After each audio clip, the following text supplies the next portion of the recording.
Hey, what's up, everybody? It's just Charles Sebastian, and welcome you guys to another episode of the Dreamers Pro Show, where we cover everything from sports, hot topics, classic debates, entertainment, and we give you guys a fresh perspective on things. And obviously, today we're going to be talking about that damn Jason McIntyre.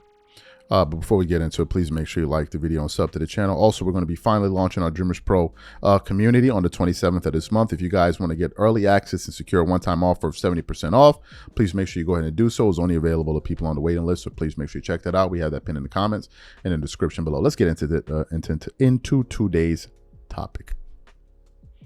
We're going to be talking about that damn Jason McIntyre. When it comes to the Hall of Fame of bad takes, like, if there was a competition, this dude would at least get top 3. If there was a competition for the worst, for the analysts to give the worst takes in sports, Jason McIntyre would be up there. He'd be up there with Ryan. Is it Ryan Hollins? The other one, he'll be up there with him, and there are a few others. He's up there. Like, he's almost the Michael Jordan or the Kareem of it when it comes to it. Like, this dude is unbelievable. And he's also a LeBron James Stooge, because I've seen him many times filling in on certain days on FS1, and he'd be up there twerking it up all day long, pouring honey all over himself, hollering and screaming, talking about some damn LeBron. He's that dude, and he's really annoying. But anyway, what happened? As you guys know, we're discussing the current state of affairs with the NBA and its ratings. Everybody's chiming in, even the big boys like Charles Barkley, Shaquille O'Neal. All the big boys are really chiming in and saying, hey, look, LeBron James just did the other day.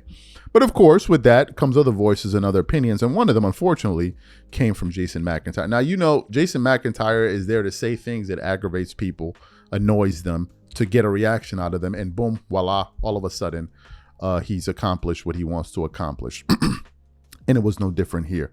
So towards the tail end of a particular show he was doing with Colin Cowherd asked him to weigh in on why he thinks ratings are down. And folks, I don't even want to foreshadow anything. Let's just play what he had to say for you now. It's only about a minute or so clip, and I'm going to come back and continue to react to his nonsense. Take a listen to what he had to say here. J-Mac, your thoughts? I'll be watching tonight. I'm a big NBA guy. So I'll be watching tonight. This take probably won't be very popular, but I would argue that Inside the NBA, the show that everybody loves, has done more damage to the NBA in the last decade than anything. Forget about this woke and left and right. Yeah. Inside the NBA goes on every week and just trashes players, trashes the style of play. Colin, you look at any other show, MLB Network, NFL Network, these shows, our network, we're all positive. We're excited. We're talking about the games. Inside the NBA, they just hammer the players. Charles Barkley's on TV. The Rockets are in the Final Four for that NBA Cup. Oh, the Rockets don't know how to play basketball. They stink. They don't know what they're doing. What are you doing? You're damaging your product on a nightly basis, hammering it. Colin, globally, the NBA is fine. Much bigger sport globally than the NFL. Well, yeah. In America, the ratings aren't great. That's obvious. How's it doing in, like, Iowa? You could argue. Who cares? We're big in China.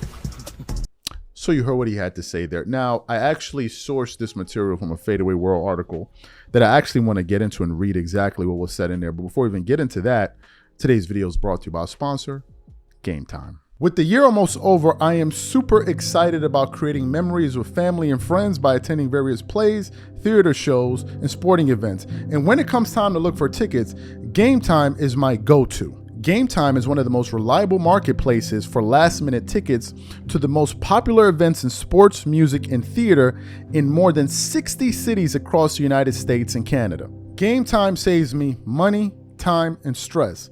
It finds the best deals and guarantees that the tickets are legit, and it makes sure that the tickets are delivered to me on time. Game Time Picks is my favorite tool. It cuts through the fluff and shows you the best deals on great seats near you so you don't waste time searching. For example, I'm really looking forward to this upcoming game between the Lakers and the Clippers. Here's what I like to do. First, I select an all-in price to see the total ticket price up front, so I'm not surprised by the additional fees at checkout. Next, I click on Game Time Picks to check out their curated deals. And finally, I pick the ticket I want. I choose the cheapest deal, the great deal, or the amazing deal. Once you select the ticket you want, you can use their panoramic seat view to ensure you know exactly what you're getting before you buy. So take the guesswork out of buying tickets with Game Time. Download the app, create an account, and use code CLNS for $20 off your first purchase. Again, create an account and use redeem code CLNS for $20 off. And remember, whenever you support this sponsor, you're supporting this channel. Thank you. All right, let's get into what this article has to say. It says Jason McIntyre claims Inside the NBA has done more damage to the league than anything else. Oh my God. Jason McIntyre's recent comments on Inside the NBA during his appearance on The Herd has sparked significant controversy. McIntyre boldly claimed that he believed basketball shows, which airs on TNT and features legendary players like Charles Barkley, Shaquille O'Neal, and Kenny Smith, and host Ernie Johnson, has done more damage to the NBA in the last decade than anything else. His take predictably hasn't gone over well with fans. Of course it hasn't. Colin, you look at any other show, MLB Network, NFL Network, these shows, our network, we're all positive. And then he closes out, oh, the Rockets, they don't know how to play basketball. They stink. They don't know. And then he goes, much bigger sports globally than the NFL in America. The ratings aren't great. That's all. Then the article then continues on. According to McIntyre, this approach of openly criticizing teams and players on a regular basis harms the NBA's reputation and product, especially in America, where ratings have been declining in recent years. While McIntyre's critique might resonate with some who prefer a more sanitized approach to sports coverage, it fundamentally misunderstands the appeal and the impact of the Inside the NBA. The show's strength lies in its authenticity, humor, and credibility of its analysts, all of whom are former players with Hall of Fame or championship credentials. Charles Barkley, for instance, has built his reputation on brutal honesty, and fans tune in precisely because the show doesn't feel scripted or artificially upbeat. Unlike network-driven programming that emphasizes positivity, Inside the NBA thrives on unfiltered conversation. Barkley's critique of teams like the Rockets may seem harsh, but they reflect his basketball expertise and a genuine love for the game. Players often respect the honesty of Barkley, Shaq, and Kenny Smith because they've been in their shoes. Their words carry weight, and their criticisms often spark meaningful discussions. Moreover, Inside the NBA isn't just a basketball analyst show, it's a cultural phenomenon. Its mixture of humor, camaraderie, and scripted moments has made it a favorite among fans and players alike. And then the article then goes on to say a few other things. So this guy, whoever wrote this article, perfectly summarized the impact and the importance of Inside the NBA. Now, he says something towards the tail end of his comments. We're not big in the NBA, we're big in China, so okay. I gotta ask you a question. The companies that just gave ESPN this $76 billion package, where do their customers reside? ESPN is paying the NBA $2.8 billion per annum. Where do the majority of his viewers come from? That's number one. What about Amazon?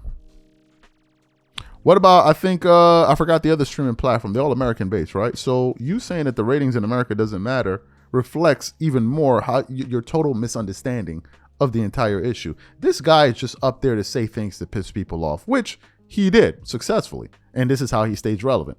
By saying things that get under people's skin, that are annoying, and this is how he stays relevant. There are people that do this, and there are people that have mastered this. Colin Cowherd said himself, there's a lot of money in being wrong.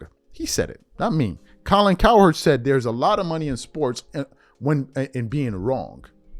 It's like you're a contrarian. If everybody says this, you say that. There's a lot of money in it. There's a lot of money in it, and this is something that Jason McIntyre has perfected. He goes up there, gives crazy LeBron James takes, just crazy stuff, cuckoo stuff, Looney Tune stuff. This is what this guy does. Blaming Inside the NBA, bro. They wouldn't even let you in the studio.